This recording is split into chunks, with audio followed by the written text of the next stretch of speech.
Yesuslah penyelamat hidupku,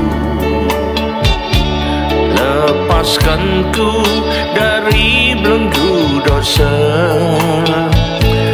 Dia pimpin jalan hidupku jadi baru, dan tanggalkan hidup yang penuh noda.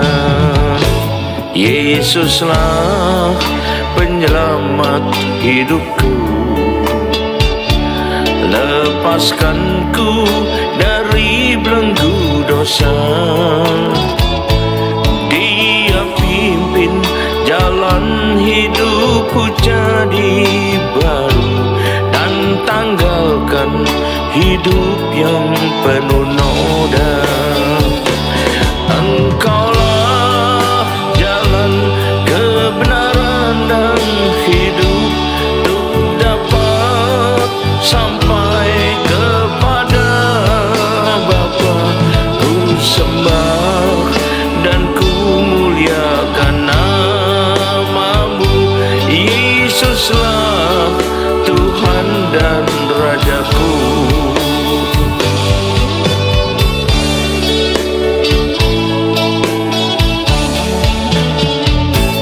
Yesuslah penyelamat hidupku, lepaskanku dari belenggu dosa. Dia pimpin jalan hidupku jadi baru, dan tanggalkan hidup yang penuh noda. Engkaulah jalan kebenaran dan hidup, untuk dapat sampai kepada Bapa. Ku sembah dan ku muliakan namamu, Yesuslah Tuhan dan Rajaku. Yesuslah Tuhan dan Rajaku. Yesuslah Tuhan dan Rajaku. Amin.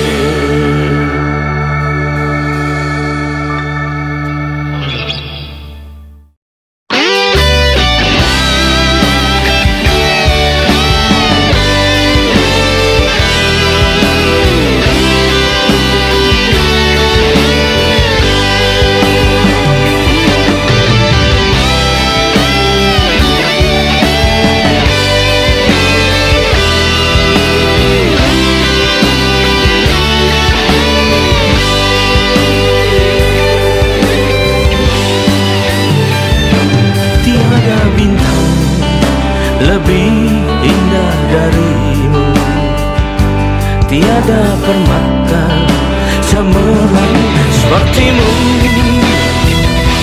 Tiada samudra yang sedalam kasih-Mu, yang tak terukur bagiku. Tiada api sedahsyat urapan-Mu, tiada hujan sederas berkat-Mu. Tiada kuasa seperti kuasa-Mu Tuhanku, dalam sepanjang hidupku. Bila cobaan datang menimpa, bila musuh menghadang diriku, Kau yang bela dan beri kemenangan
sedahsyat urapanmu. Tiada hujan sederas berkatmu, tiada kuasa seperti kuasamu Tuhanku. Dalam sepanjang hidupku, bila cobaan datang menimpa, bila musuh menghadang diriku, Kau yang bela dan beri kemenangan bagiku. Kau Yesus Tuhanku yang setia. Di saat gelombang datang menggelora, saat badai mengamuk dan menerpa, Kau kan berdiri dan berfirman, teduhlah. Kau Yesus Tuhanku yang setia. Kau Yesus Tuhanku yang setia. Kau Yesus Tuhanku yang setia.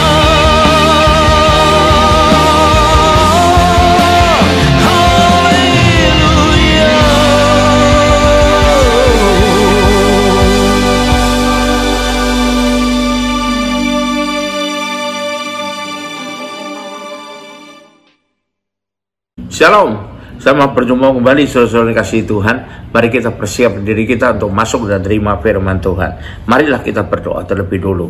Terima kasih Tuhan, kami umat-Mu siap menyambut firman-Mu. Urapilah kami semua dan urapi hamba-Mu yang akan menyampaikan firman ini agar tidak kembali dengan sia-sia, tapi boleh tumbuh dalam hidup kami dan menghasilkan buah yang baik dan berlipat ganda sampai 30 kali, 60 kali, bahkan 100 kali ganda. Dan berikan pada kami semua ya Tuhan urapan khusus roh hikmat dan wahyu daripadamu, agar terbukalah pikiran kami dengan demikian kami bisa menangkap dan mengerti maksud dan isi firman-Mu ini dengan baik, dengan tepat, dan dengan benar. Terima kasih Tuhan, kami semua sekali lagi siap sambut firman-Mu ini hanya dalam satu nama yang berkuasa, yaitu nama-Mu Tuhan Yesus Kristus. Haleluya, amin. Nah sekali lagi salam kasih Tuhan. Mari kita persiapkan diri kita untuk masuk dalam firman Tuhan. Tema dari firman Tuhan pada saat ini saya pilihkan yang bertemakan memulai dengan baik tapi mengakhirinya dengan tidak baik. Nah ini suatu sangat merugikan sebenarnya. Sudah mulai dengan baik tapi mengakhirinya tidak dengan baik, maka ujung-ujungnya menjadi tidak baik juga gitu ya. Dalam menjalani kehidupan ini ya, bila kita menjalani atau melakukan sesuatu, biarlah kita bisa usahakan untuk bisa memulainya dengan baik ya, agar terus berjalan dengan baik. Tapi juga harus kita memelihara dengan baik pula sehingga bisa mengakhirinya juga dengan baik. Jangan sampai yang dialami adalah seperti tema tadi, yaitu sebaliknya, sudah mulai dengan baik tapi mengakhiri dengan tidak baik, karena itu sangat merugikan buat kita ya. Betapa sayangnya, betapa ruginya nanti ya. Firman Tuhan juga berikan pelajaran bagi kita tentang hal ini. Contohnya ya dari Alkitab tentang orang-orang terkenal ya, yang menjalani seperti ini, yaitu mulai dengan baik tapi mengakhiri dengan tidak baik. Kita bisa melihat tokoh-tokoh Alkitab. Contoh yang pertama dari tokoh yang namanya Gideon ya. Kita lihat bagaimana dia mulai dengan baik itu. Kita lihat di kitab Hakim 6 ayat 11 sampai 16 ya. Dia bahkan ketika masih muda sudah diangkat menjadi hakim, diutus oleh Tuhan ya. Kita lihat Hakim 6 ayat 11 sampai 16. Kemudian datanglah malaikat Tuhan dan duduk di bawah pohon tarbantin di Ofra, kepunyaan Yoas orang Abiezer itu. Sedang Gideon anaknya mengirit gandum dalam tempat pemerasan anggur agar tersembunyi bagi orang Midian. Orang Midian menindas orang Israel ya, yang sedang menindas.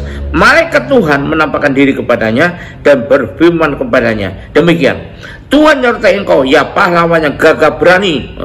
Padahal Gideon belum pernah perang, jadi bilang pahlawan yang gagah berani karena Tuhan punya rencana buat dia. Jawab Gideon kepadanya, "Ah Tuanku, jika Tuhan menyertai kami, mengapa semuanya ini menimpa kami?" Ya, dianiaya ditindas oleh orang Amalek, ya. Bukan orang Amalek, orang Midian. Di manakah segala perbuatan-perbuatan yang ajaib yang diberitakan oleh nenek moyang kami kepada kami ketika mereka berkata, "Bukankah Tuhan telah menuntun kita keluar dari Mesir?" Tetapi katanya sekarang, ini adanya, Tuhan membuang kami dan menyerahkan kami ke dalam cengkeraman orang Midian. Lalu berpalinglah Tuhan kepadanya dan berfirman, "Pergilah dengan kekuatanmu ini," tentu bukan kekuatan sendiri, tapi kekuatan yang diurapi oleh Tuhan, "dan selamatkan orang Israel dari cengkeraman orang Midian. Bukankah aku mengutus engkau?" Jadi Gideon diutus waktu masih muda. Tapi jawabnya kepadanya, "Ah Tuanku, dengan apakah akan kuselamatkan orang Israel? Ketahuilah, kaumku ada orang paling kecil di antara suku Manasye, dan aku seorang yang paling muda di antara kaum keluargaku." Maka berfirmanlah Tuhan kepadanya, "Tapi akulah yang menyertai engkau, karena bukan dengan kekuatanmu, bukan dengan keperkasaanmu, tapi dengan rohku," kata Tuhan, ya, seperti di Sakaria 4 ayat 6 itu. "Sebab itu engkau akan memukul kalah orang Midian itu sampai habis." Ya, jadi Gideon memulai petualangan hidupnya dengan sangat baik, ya. Dan dia berhasil mengusir musuh orang Midian dengan pasukan yang amat sedikit, ya. Kita baca pasal 7 ayat 2 sampai 25. Tak usah kita baca di sini, ya, baca sendiri aja. Kita lihat dengan 300 orang dia mulai maju dan kemudian membuat pasukan musuh cerai-berai tak karuan. Kita lihat terutama di ayat 19 sampai 22. Jadi kalau bacaan tadi ayat 2 sampai 25, ini kita tekankan di pasal ayat 19 sampai 22. "Dan Gideon dan 100 orang yang bersama dengan dia sampai ke ujung perkemahan itu pada waktu permulaan Gideon jaga tengah malam, ketika penjaga-penjaga baru saja ditempatkan. Lalu mereka meniup sangkakala sambil memecahkan buyung yang di tangan mereka. Demikianlah ketika pasukan itu bersama-sama meniup sangkakala dan memecahkan buyung dengan memegang obor di tangan kirinya dan sangkakala di tangan kanannya untuk ditiup. Setelah berseru, 'Pedang demi Tuhan dan demi Gideon.' Sementara itu tinggallah mereka berdiri," jadi gak maju perang, ya, berdiri saja masing-masing di tempatnya seiring perkemahan itu. Tapi seluruh tentara musuh menjadi kacau balau, berteriak-teriak dan melarikan diri. Sedang ketika 300 orang itu meniup sangkakala, maka di perkemahan itu Tuhan membuat pedang yang seorang musuhnya diarahkan kepada yang lain, musuh yang lain juga. Lalu lahirlah tentara itu sampai ke Besita, ke arah Sesera, sampai ke pinggir Abel Mehola dekat Tabat, dan akhirnya mereka semua akhirnya bisa dikalahkan. Gideon memulai semuanya pelayanannya dengan sebaik mungkin. Nah, ini kita bisa lihat, ia mulainya dengan bijak, ya, dengan baik, dengan gilang gemilang. Tapi kalau kita mulai akhirannya, gimana dengan akhiran dari Gideon? Perhatikan baik-baik, tidak sebanding dengan yang awal yang baik tadi. Kita yang pertama, ia masih menampakkan penolakan jadi raja, menampakkan pada orang Israel. Tapi betullah hati demikian, nanti kita lihat sendiri, ya. Kita baca Hakim 8 ayat 22 dan 23. Kemudian berkata, ini judul perikopnya, perbuatan Gideon selanjutnya dan akhir hidupnya. Ini mengakhirinya bagaimana? Kemudian berkatalah orang Israel kepada Gideon, "Bila engkau memerintah kami, baik engkau, baik anakmu, maupun cucumu, dan engkau yang telah menyelamatkan kami dari tangan orang Midian, mau diangkat jadi raja." Pasal 23 ayat 23, jawab Gideon pada mereka, "Aku tidak akan memerintah kamu, dan juga anakku tidak memerintah kamu, tapi Tuhan yang memerintah kamu." Kelihatannya hebat, kan, ya? Tapi kita lihat berikutnya, ya. Tapi lalu dia kemudian minta sesuatu pada mereka. Apa itu? Dibuatkan efod yang bukan haknya, itu punya haknya imam besar. Ayat 24, selanjutnya kata Gideon pada mereka, "Satu hal saja aku minta kepadamu, baiklah kamu masing-masing memberikan anting-anting dari jarahannya, karena musuh itu beranting-anting emas dan mereka orang Ismail." Ayat 25 mengatakan, jawab mereka, "Kami memberikannya dengan sesuka hati." Setelah dihamparkannya selai kain, maka masing-masing melemparkan anting-anting dari jarahannya ke atas kain itu. Adapun berat anting-anting emas yang dimintai itu ada 1.700 sikal emas, belum terhitung bulan-bulanan, perhiasan telinga, dan pakaian raja-raja Midian. Pakaian kain ungu muda yang dipakai oleh raja-raja Midian, dan belum terhitung kalung rantai yang ada pada leher onta mereka. Kemudian Gideon membuat efod di kotanya, ya. membuat efod dari semuanya itu dan menempatkannya di kotanya di Ofra. Di sana orang Israel berlaku serong dengan menyembah efod itu. Inilah menjadi jerat bagi Gideon dan si Surumaya. Nah, di mulut bilang tidak mau jadi raja, tapi membuat sesuatu, mengingat sesuatu yang buat orang Israel menyembah dia yang dilambangkan dengan efod itu. Padahal dalam kitabnya Musa udah jelaskan efod itu haknya imam besar, ya, dan bukan tuh disembah-sembah begitu. Nah, ini kita lihat. Lalu apa yang bukan cuma itu saja, dia memberi nama pada anaknya. Apa yang diberi namanya? Anaknya yang dari gundiknya, bukan anak resminya, ya. Kita lihat selanjutnya lagi. Bentar. Hakim-Hakim ayat 30 dari Hakim 8. Gideon mempunyai 70 anak laki-laki, semuanya anak kandungnya, tapi ia beristri banyak. Juga gundiknya yang tinggal di Sikem melahirkan seorang anak laki-laki baginya. Lalu yang berikan nama Abimelek kepada anak itu. Tahu arti kata dari Abimelek? Melek itu raja. Abimelek jadi ayahku adalah seorang raja. Jadi dengan beri nama pada anaknya Abimelek, dia ngaku dia adalah raja. Walaupun kenyataannya dia bilang, aku tidak bakal perintah kamu. Tapi kelihatan aslinya itu, ya. Ayahku adalah raja, kata anaknya, nama anaknya. Jadi kelihatan sebetulnya, kelihatan kan sekarang kemunafikannya bagaimana sebenarnya. Lalu bagaimana cerita akhirnya, ya? Kalau kita baca kemudian selanjutnya, setelah Gideon mati, Abimelek membunuh saudara-saudaranya yang dilahirkan dari istri-istri Gideon, anak kandungnya. Dari 70 orang tinggal satu. Kenapa dia tinggal? Karena sembunyi dia, ya. Nah, bagi adat bangsa Yahudi dan Abimelek juga mati nanti. Akibatnya seperti tidak punya anak, tidak punya keturunan. Dan bagi orang Yahudi itu adalah keadaan terkutuk. Nah, ini jadi akhiran hidupnya juga tidak baik. Gideon mulai dengan baik sekali, tapi mengakhiri dengan sangat tidak baik. Nah, ini contohnya dari tema kita pada saat ini. Kita lihat contoh kedua yang Alkitab tulis. Siapa dia? Ini raja yang sangat terkenal, Raja Salomo, sangat terkenal sampai ke ujung bumi, sampai jauh di dunia sekuler pun dikenal Raja Salomo, ya.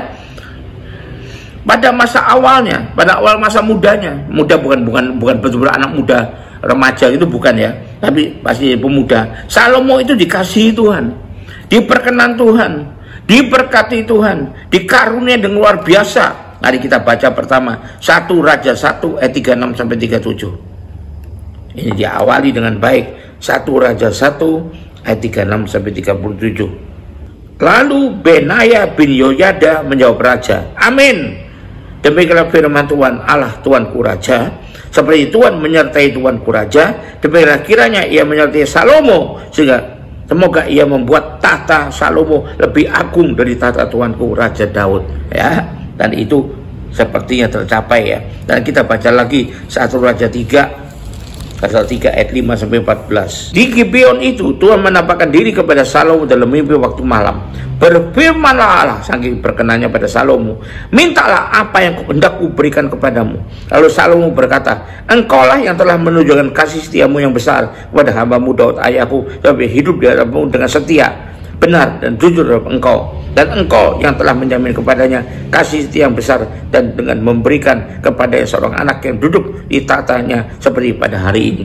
Jadi sebelum menjawab, Salomo mulai dengan memuliakan Tuhan, membesarkan nama Tuhan, bersyukur kepada Tuhan. Maka sekarang ya Tuhan Allahku, engkaulah yang mengangkat hambamu menjadi raja menggantikan Daud ayahku, sekalipun aku masih sangat muda dan belum berpengalaman. Demikianlah hambamu ini bersyukur, ya. Jadi demikianlah hambamu ini berada di tengah-tengah umatmu yang kau pilih, suatu umat yang besar, yang tidak terhitung dan tidak terkira banyaknya. Maka berikanlah pada hambamu, nah ini yang diminta, hati yang paham menimbang perkara untuk menghakimi umatmu dengan dapat membedakan antara yang baik dan yang jahat. Dan siapakah yang sanggup menghakimi umatmu yang sangat besar ini? Lalu perhatikan, adalah baik di mata Tuhan bahwa Salomo meminta hal yang demikian.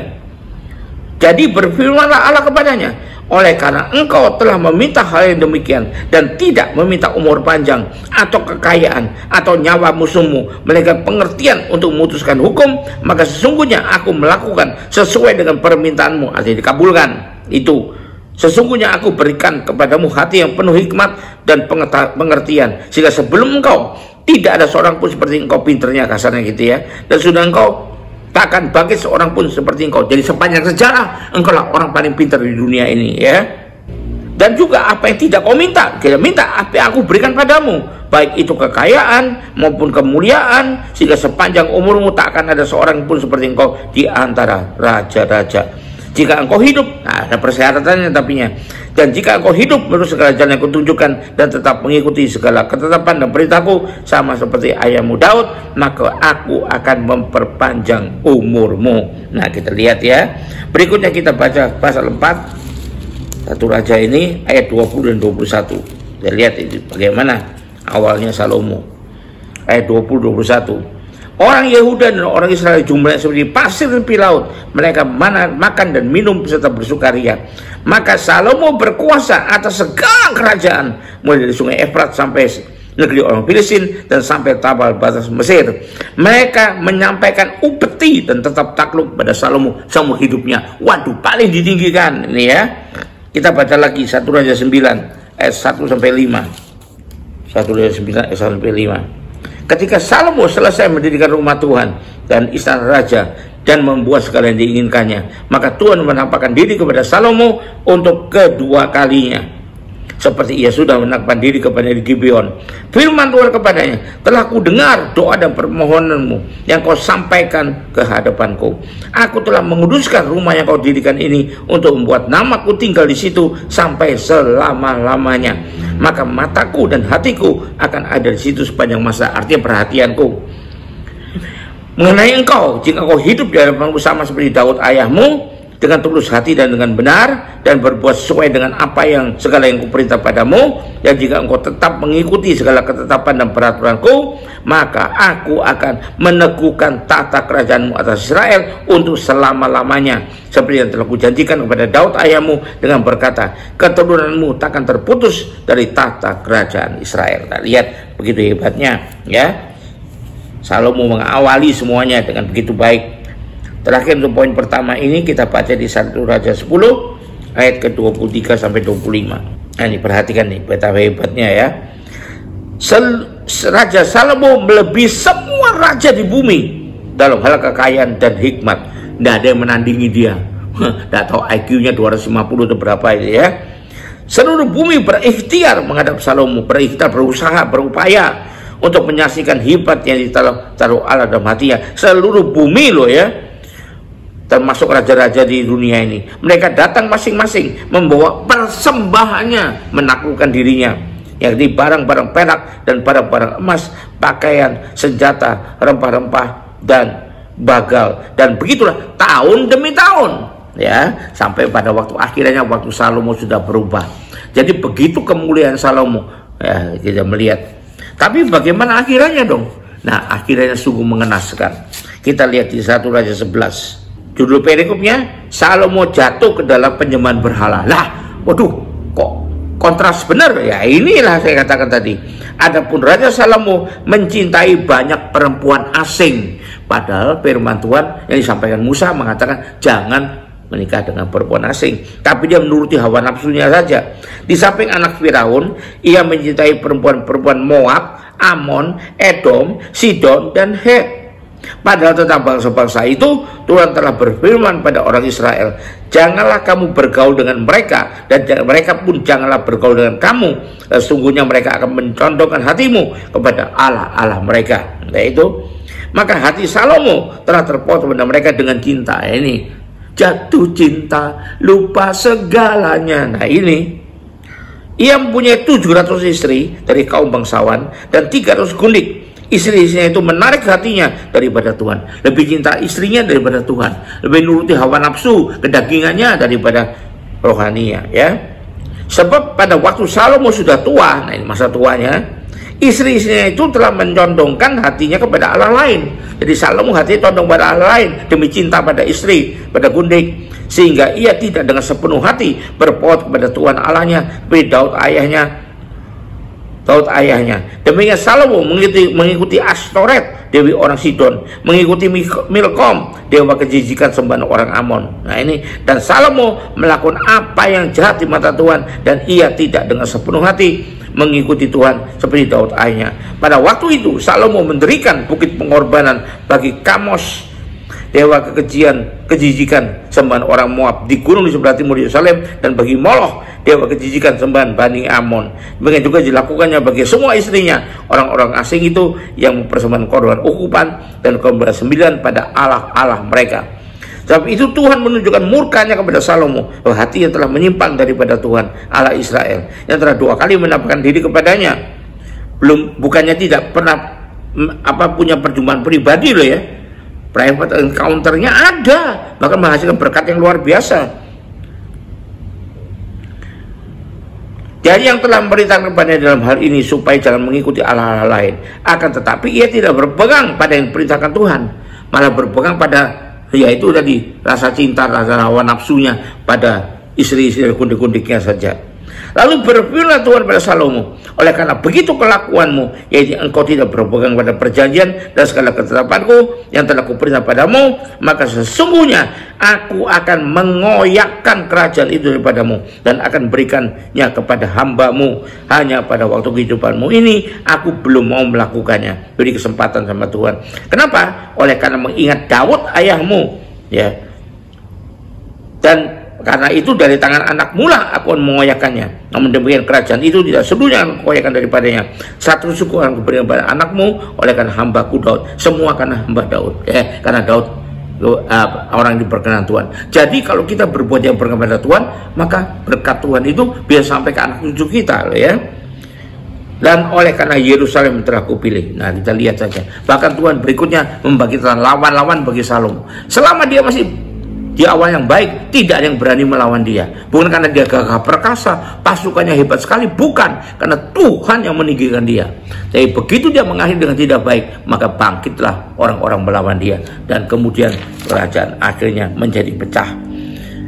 Kerajaan Israel Raya pecah jadi 2, yaitu kerajaan Yehuda, di mana suku Yehuda dominan di sana, dan kerajaan Israel, suku-suku lainnya yang kemudian mulai menjadi Samaria dan sebagainya. Haleluya, puji Tuhan. Biar kita bisa belajar dari apa yang kita baca ini, agar kita bisa berusaha menjaga agar apa yang kita mulai dengan baik tetap pelihara dengan baik, sehingga bisa mengakhirinya dengan baik pula. Jangan sampai kita terjebak pada memulai awal dengan baik tapi mengakhiri dengan tidak baik. Betapa ruginya, betapa malangnya. Haleluya, puji Tuhan. Mari kita akhiri ibadah ini dengan terima berkat dari Tuhan. Angkat 2 tanganmu. Kembalilah ke aktivitas masing-masing dengan berkat yang terbaik dari Bapa di sorga, dengan kasih karunia dan damai sejahtera dari Tuhan kita Yesus Kristus, juga dengan persekutuan, pertolongan, penghiburan, kekuatan, dan terutama urapan yang penuh dari Roh Kudus yang memimpin kita terus sampai akhir hidup kita, ya, agar tetap mengikuti kehendak Tuhan, agar tetap melihara dengan baik semua yang telah kita mulai dengan baik itu. Dan biarlah itu menyertai kita mulai saat ini sampai sepanjang tahun ini, sampai Maranatha, Tuhan Yesus datang kembali. Yang percaya dan sudah terima berkat ini sama-sama katakan amin. Tuhan Yesus berkati. Haleluya, sampai jumpa.